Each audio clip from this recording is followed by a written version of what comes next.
7:35. Get right to our program. Can you hear okay? I get music. All I get is music. Senator John Boozman on the phone, sir. Yes. You picking it Thank up? you for so much for having me. Thank you, sir. I think Bob's got a little technical. Try those right there. Anyway, thank you for joining us today, sir. And we want to get right to the discussion on the Iran nuclear deal. We want to know, know, from your vantage point here, what's going on? Well, I'm very concerned. I think it's a bad deal. I think that a lot of Congress thinks it's a bad deal, and we have a good chance of actually voting down the deal. The problem will be the president's going to veto, and it's going to be tougher to get the votes to override the veto.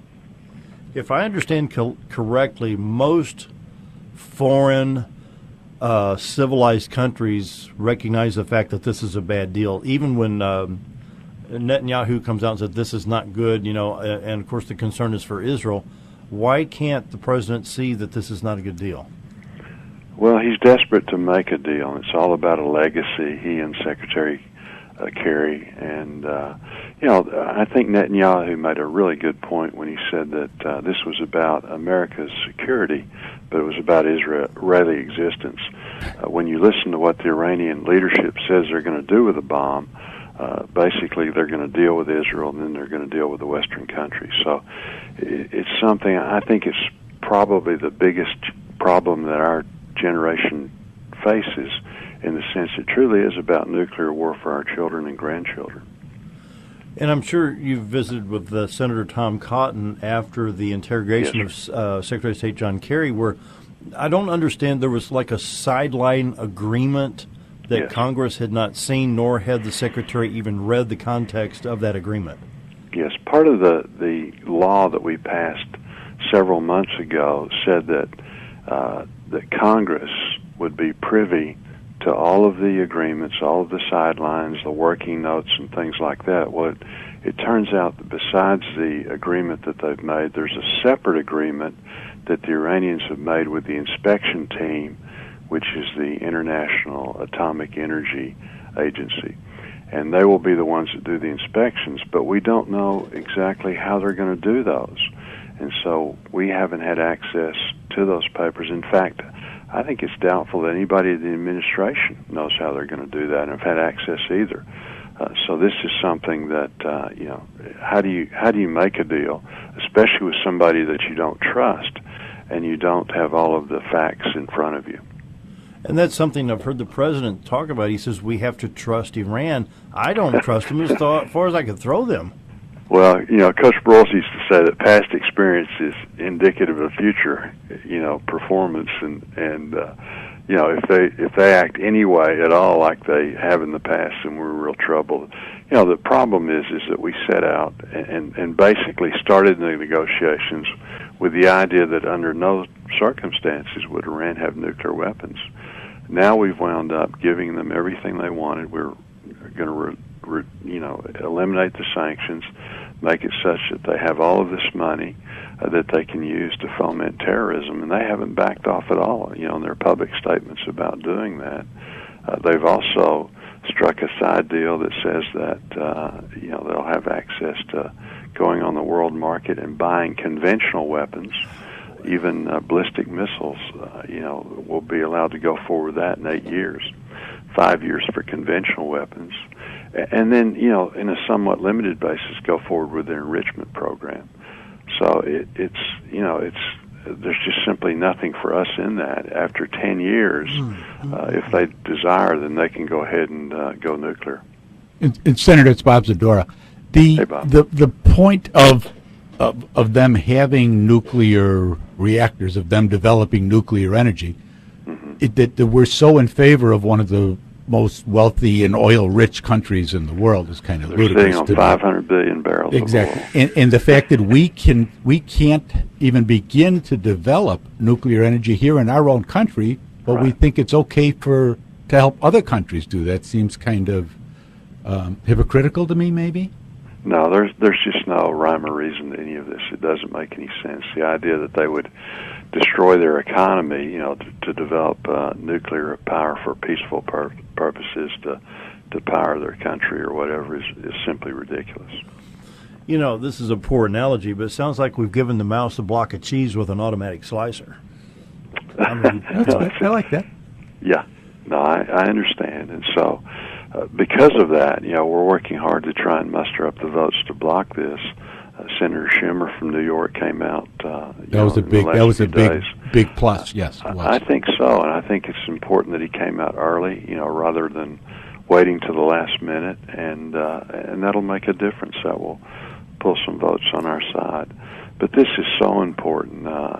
Again, you're talking about a nation that, because if they do this, Saudi Arabia will go nuclear, Egypt will go nuclear, Turkey will go nuclear, the United Arab Emirates, all of these countries, and they've told me this directly in my office and in those countries.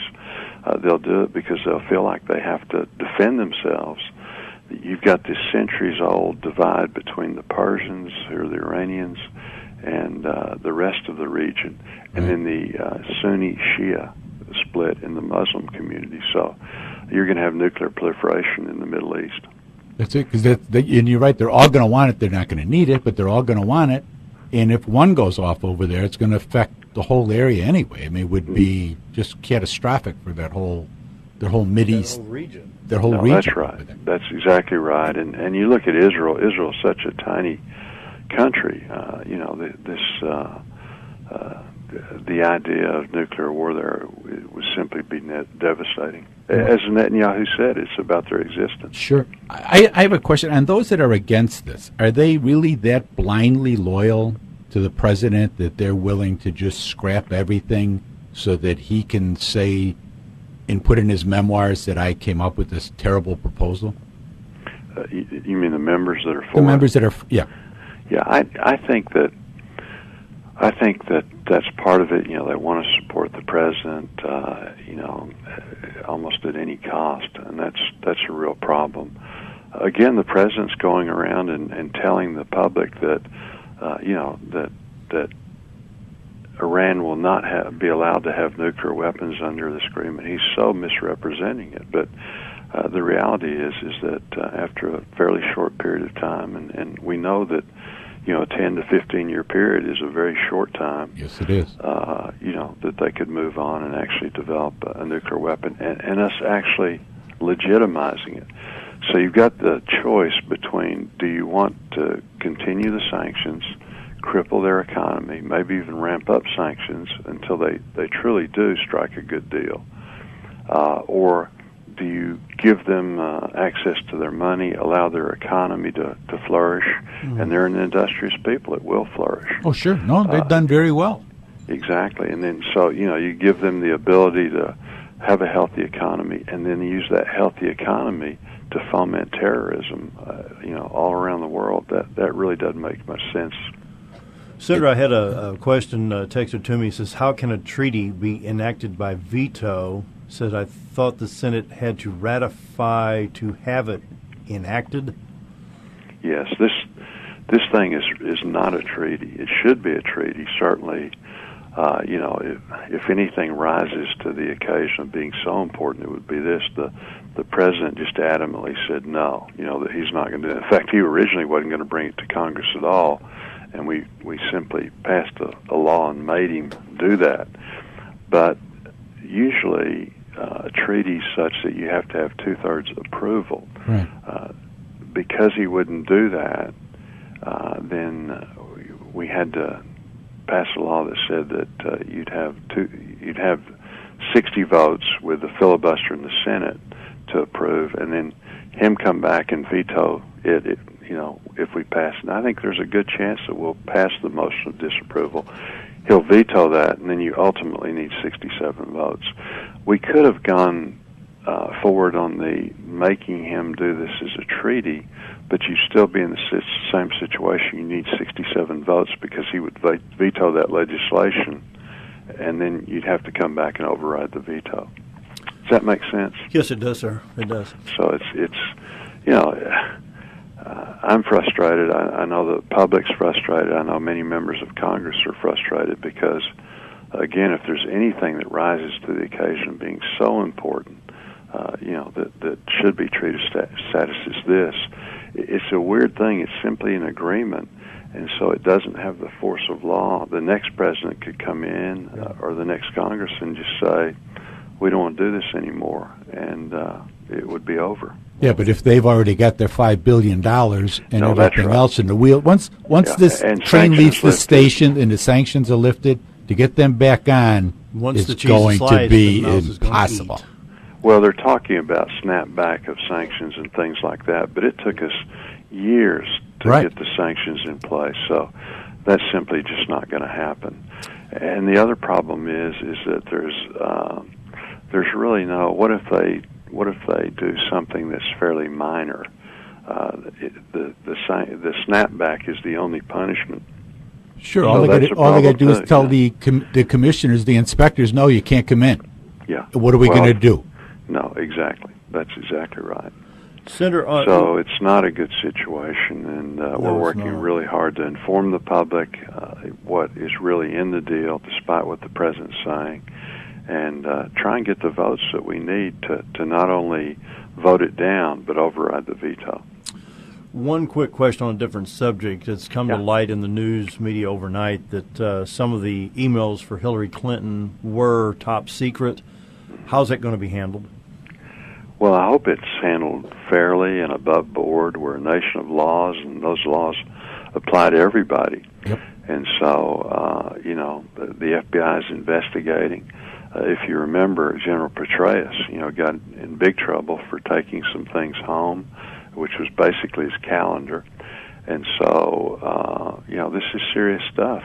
The idea that she would set up a server and then exclusively do that, why do you do that in the first place unless you're trying to hide something? So, well, could there be any correlation between the emails, the top secret emails, that have anything to do with the Iran nuclear treaty? Does it go back that far? No, I'm sure it does. I think there's all kinds of stuff in there, particularly the Benghazi. But, and I think the sample size that the Inspector General had was really very small, and out of this small sample, he hasn't looked at all of them, but out of this very small sample, he was able to pick out a few that were classified, and then now is saying that of those that were classified, two of them were actually the highest designation, the top secret designation. Is there any known factors that any foreign enemies got a hold of any of these emails, and were there any breaches of security on the private servers? I don't think we know that yet, but certainly that's the concern, and the concern that in setting it up in that way that you'd be in a more likely position to have that happen. But I don't think we know now if any information was actually lost. So Does it seem a little bizarre that nobody noticed that her emails, instead of being .gov, were all .Hillary?